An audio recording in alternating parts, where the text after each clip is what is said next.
제가 기초과는 임상실론 라니 간조스쿨에 오신 것을 환영합니다. 오늘 또 2021년 하반기 간호조무사 국가시험 기출문제를 가지고 문제를 풀이를 하도록 하겠습니다. 오늘 보건간호와 개요 15문제를 가지고 한번 풀어보겠습니다.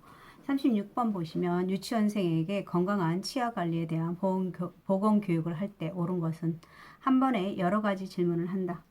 그리고 교육자의 흥미를 고려한다. 교육은 낯선 내용부터 친숙한 내용으로 진행한다. 교육은 복잡한 내용부터 간단한 내용으로 진행한다. 5번째, 교육자 대상자들이 능동적으로 참여할 수 있는 방법을 적용한다. 우리 교육시 유의사항에 맞는 걸 보면은 유의사항에서 보시면 대상자의 수준에 맞는 용어를 사용할 수 있도록 해야 되고요. 그 다음에 우리가 수준이라고 했으니까 유치원생 건강한 치아 관리니까 아이들의 눈높이에서 가르칠 수 있도록 해야 되고, 그리고 정확하게 전달될 수 있도록 해야 되고요. 그리고 어느 정도 다 들을 수 있는 크기와 확신감을 넘치는 목소리로 교육할 수 있도록 해야 되고요. 그리고 어조에 흥미를 유발할 수 있는 어조에 변화를 줄 수 있도록 하고, 그리고 속담이라든지 우화, 적절한 유머나 삶의 경험을 적절하게 활용할 수 있도록 해야 돼요.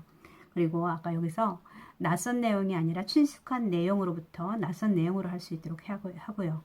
교육자의 흥미가 아니라 피교육자의 흥미를 고려해야 되고, 그리고 우리가 간단한 내용부터 복잡한 내용으로 교육을 할 수 있도록 해야 됩니다. 그리고 구체적 사례를 이용할 수 있도록 해야 되고요.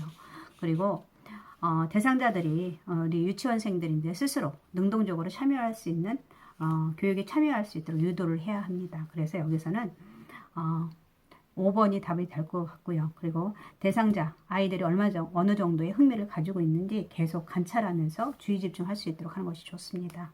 여기서 그래서 5번이 교육자 대상자의 능동적 참여를 할 수 있는 방법을 적용한다라고 했습니다. 그리고 보건교육은 37번 보시겠습니다. 37번 보시면 우리 보건교육 실시 절차와 그에 대한 설명으로 옳은 것은 이라고 했네요. 우리 종결, 본격적인 교육 활동이 이루어진다. 그리고 전개, 교육 내용을 정리하고 결론을 내린다. 다시 전개, 교육 대상자와의 관계 형성을 우선한다. 그 다음에 종결은 교육의 주요 개념을 요약해 준다. 그리고 도입은 보건교육의 중심이 되는 단계이다 라고 했는데, 여기서 종결 같은 걸 보시면 교육의 주요 개념을 요약해 주는 게 맞겠죠. 예. 그래서 요약해 주고 교육의 주요 개념을 대상자들이 이해했는지를 질문을 통해서 우리가 점검하는 단계입니다. 우리가 처음에 시작하는 것은 도입 단계고, 중심적인 교육 단계에 들어가기 전에 대상자들과의 관계 형성 하고 주의를 집중시킬 수 있도록 해야 되고요. 만약에 금연 보건교육을 한다면 폐암 사진을 준비해서 학생들에게 학습 동기를 높여주고 대상자들이 본격적인 교육을 받는 전개 단계로 이행할 수 있도록 하는 단계가 도입 단계고요. 그리고 전개는 이게 교육의 중심이 되는 단계이고, 강의의 본론을 실제로 전달해서 본격적인 교육 활동이 이루어지는 단계입니다. 그래서 여기서 보시면 종결이 교육의 주요 개념을 요약해주고, 또 다시 그것을 개념을 이해했는지 질문을 통해서 해야 되는 거. 여기서는 4번이 답이 되겠습니다. 8번 보시겠습니다. 보건교육 실시 전 대상자의 특성을 확인하여 이에 맞는 수업 전략을 마련하기 위해 하는 평가 유형은 이라고 했네요. 절대평가, 상대평가, 진단평가, 총괄평가, 형성평가.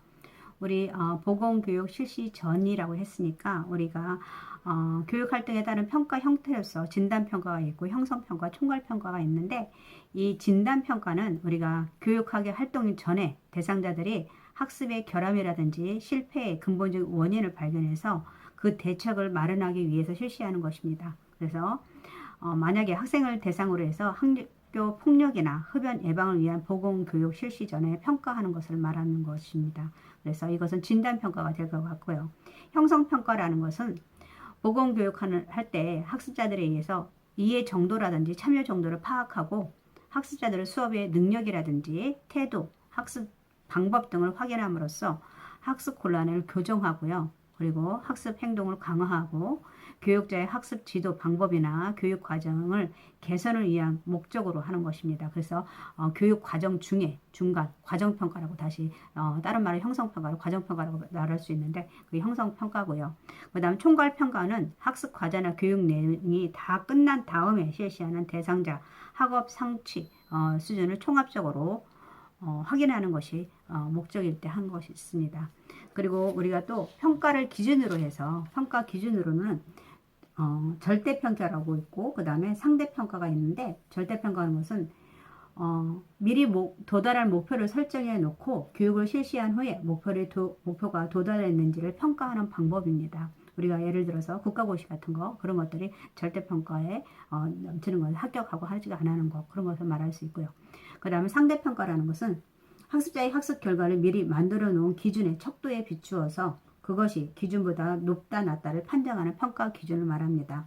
그리고 평가가 얼마나 성취했는지가 주요 관심이고 평가의 초점이 집단 속에서 어느 정도 위치에 있느냐에 따라서 평가가 되기도 합니다. 그래서 상대평가 이걸 말하고 있고요. 그래서 여기서는 보건교육 실시 전에 특성을 확인해서 이에 맞는 수업 전략을 마련하기 위한 평가 유형은이라고 했으니까 진단평가가 될 것 같습니다. 네. 2번 보시겠습니다. 다음에서 설명하는 보건교육 방법은 특정한 문제 해결을 하기 위해 12명에서 15명이 한 그룹이 되어 짧게 토의한다.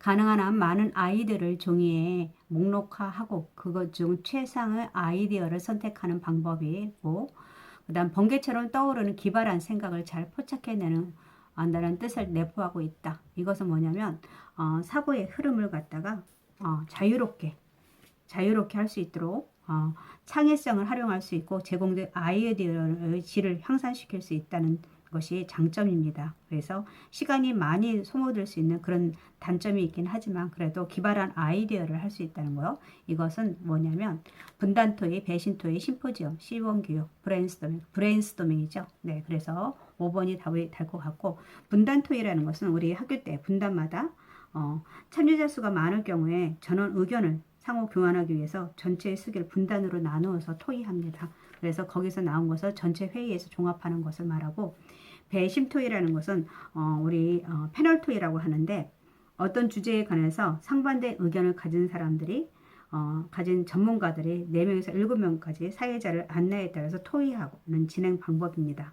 그리고 전문 지식이 없는 청중과 질의응답을 통해서 결론을 얻는 방법이고요. 심포지움은 전문가로 구성되어 있다는 것, 청중도 그렇고 강연자도 모두 정중으로 이게 심포지엄. 시범교육은 데몬스트레이션이라 해가지고 실제로 적용이 가능하고 현실적으로 교육 내용을 실천 가능하게 하는 효과적인 교육 방법이고요. 그래서 초등학교 1학년 대상으로 칫솔질, 손 씻기 방법이라든지 만성 신부전증 환자의 복막 투석하는 방법을 가리킨다든지 이런 것이 있을 수 있고요. 그리고 여기서 문제는 기발한 번개처럼 떠오른 기발한 생각을 할 수 있는 것은 브레인스토밍이 되어 있습니다. 40번 보시겠습니다. 예, 보건소에 대한 설명으로 옳은 것은 이라고 했는데 읍면마다 한 개씩 한 1개소씩 설치한다. 그리고 보건소는 지방보건행정조직에 해당하는 거 맞고요. 그 다음에 근로자의 업무상 재해보상 업무를 수행 이건 아니죠. 그리고 중앙정부조직이 일원화된 지도 감독을 받는 게 아니라 우리 보건행정체계는 우리가 행정적인 면에서는 행안부, 행정안전부를 해서 감독을 받고요. 그리고 기술 지도라든지 감독적인 면에서 보건복지부를 받고 있습니다. 그래서 이원화된 체계이기 때문에 보건행정의 활동에 어려움을 겪고 있다고 했습니다. 그리고 그 다음에 농어청 등 보건의료를 위한 특별조치법에 따라 설치한다라고 했는데 이게 설치하게 된 계기는 WHO의 1차 보건관리를 국가 정책으로 받아들임으로써 농어청 보건의료 지역의 주민에 대한 보건의료 문제를 해결하기 위해서 1980년대에 농어청 등 보건의료를 위한 특별조치법에 의해서 설치가 됐습니다. 그래서 1981년에 보건진료소가 설치됐고 그래서 거기에 벽지라든지 오지의 지역산업 간호의 중추적인 역할을 하는 보건의료 인력인 보건진료 전담 공무원이 생기게 되었습니다. 그래서 여기서 보건소에 대한 설명으로는 지방보건의 행정조직이고요. 그리고 시군구에 설치되어 있고 최일선에서 보건행정을 담당하는 말단 조직이고요. 그리고 보건소의 인사권은 시장이나 군수, 구청장이 담당하고 있고, 그리고 보건소는 지방자치단체의 사업소적인 성격을 갖고 있습니다. 그래서 여기서는 지방보건행정조직에 해당한다라고 보시면 될 것 같습니다. 41번 보시겠습니다. 세계보건기구에서 제시한 1차 보건의료 요소 중 다음에 해당하는 것은, 첫 번째 보시면 보건진료소의 운영협의회를 설치하고 1차 보건의료가 성공하기 위한 가장 중요한 요건이 된다라고 했는데, 여기서는 접근성, 수용 가능성, 주민의 참여, 질적 적성성, 지불 부담 능력. 가장 큰 거는 뭘까요? 여기서 가장 큰 거는 우리가 성공하기 위해서 가장 중요한 요건은 주민들의 참여입니다. 아무리 접근성이 좋고 수용 가능성이 좋아도 질적 적적성이 좋더라도 주민의 참여가 저조하게 되면 이 사업은 성공할 수가 없습니다. 그래서 주민의 참여가 굉장히 중요하다고 볼 수 있고요. 42번 보시겠습니다. 보건의료 전달체계의 구성 요소 중 지도력이라든지 의사결정, 규제를 포함하는 것은 이라고 했네요. 경제적 지원, 자원의 조직화, 보건의료 자원의 개발, 보건의료 정책 및 관리, 보건의료 서비스의 제공.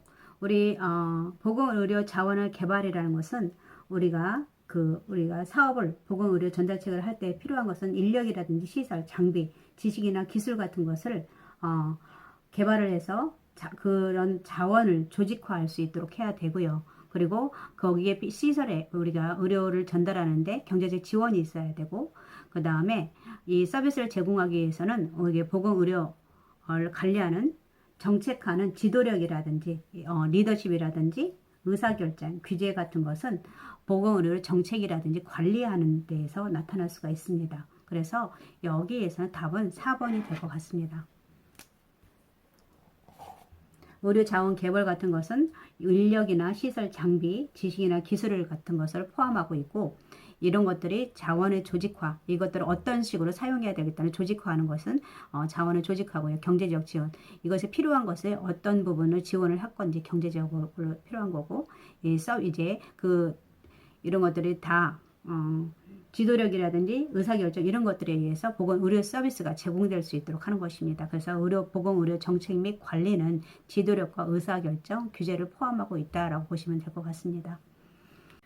노인 장기 요양 43번 보시겠습니다. 노인 장기 요양 보험제도 등 다음에서 설명하는 시설 급여의 기관은 대상이 치매나 중풍 등 노인성 질환 등으로 심신에 상당한 장애가 발생하여 도움이 필요한 사람, 그리고 서비스 방법이나 내용을 보시면 입소시켜서 급식이나 요양, 일상생활에 필요한 편의를 제공한다.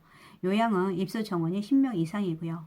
그렇기 때문에 10명 이상이라는 것은 단기보호니까 우리가 입소시켜서 생활한다고 했으니까 단기보호는 며칠 이내에 가족들이 어디 놀러 갈 때 노인을 단기적으로 어디에 입소시켜서 단기간만 보호할 때 단기 보호시설 필요하고요. 노인 요양시설이죠. 노인 요양시설 같은 경우는 10인 이상이 가능하고요. 그리고 우리가 여기서 말한 대로 급식이나 요양, 일상생활에 필요한, 그리고 치매나 중풍 등 대상자한테 할 수 있고요. 노인 복지주택은 우리 노인 주거복지시설인데 양로시설이라는데 노인 요양 공동생활가정, 노인 복지주택을 말합니다. 그리고 노인 요양 공동생활 가정이라고 해가지고 이거는 9인 이하로 10인 이상은 되지 않습니다. 그래서 그룹홈이라고 해가지고 치매라든지 중풍 등 노인성 질환 등에게 가정과 같은 주거 여건과 급식 여건과 급식이나 요양, 그 밖에 일상생활에 필요로 한 편의를 제공하는 시설입니다. 똑같은데 위에 있는 거랑 근데 10인 이하, 9인 이하라는 거 꼭 알아두시면 좋을 것 같고요. 그룹홈이고 가정과 같은 주거 요건을 마련한다. 그래서 여기에서는 노인 요양시설이 되겠습니다. 44번 보시겠습니다. 우리나라 의료급여에 대한 설명으로 옳은 것은 공공부재 제도에 속한다. 노인성 질병을 가진 자를 대상으로 한다. 전 국민을 가입 대상으로 한다. 근로자에 대하여 신속하고 공정한 재해 보상을 한다. 소득 능력을 상실 시에 최저 생활을 할 수 있도록 소득을 보장한다. 의료급여라는 것은 우리 생활 유지에 능력이 없거나 생활이 어려운 국민에게 최저 생활을 보장하는 자립을 지원하는 제도입니다. 이게 공공부조론. 그래서 일반적으로 공공부조는 수급자의 기여의 원칙으로 해서 사회보험과는 달리 정부의 일반 조세로 세금으로 통해서 그 재정이 충당되는데 이 공공부조에는 뭐가 있냐면 의료급여라든지 기초생활보장이라든지 재해구호나 보훈사업 같은 것들이 포함이 됩니다. 그래서 우리가 사회보험을 들 수 없는 생활 유지에 힘들거나 능력이 없거나 할 때 보험료 부담 능력이 없는 사람을 대상으로 공공부조 방식으로 저소득층에게 의료를 보장하는 의료급여가 우리가 의료급여라고 공공부조라고 할 수 있습니다. 노인성 질병을 가진 대상으로 한다. 이거 뭐가 있었죠? 우리 사회보험에서 5대 보험 중에 하나인 노인 장기 요양보험을 살 수 있고요. 그리고 사회보험은 전 국민을 가입 대상으로 합니다. 거기에 국민건강보험, 고용보험, 국민연금, 산업재해 보상보험, 그 다음에 노인 장기 요양보험 제도가 있고요. 그리고 근로자에 대해서 신속하고 이것은 뭐냐면 산재를 말하는 것 같고 소득 능력을 상실시 최저생활 이것은 고용보험을 말하고 있습니다. 그래서 여기서는 의료급여에 속하는 것은 공공부조의 제도에 속한다라고 볼 수 있고요.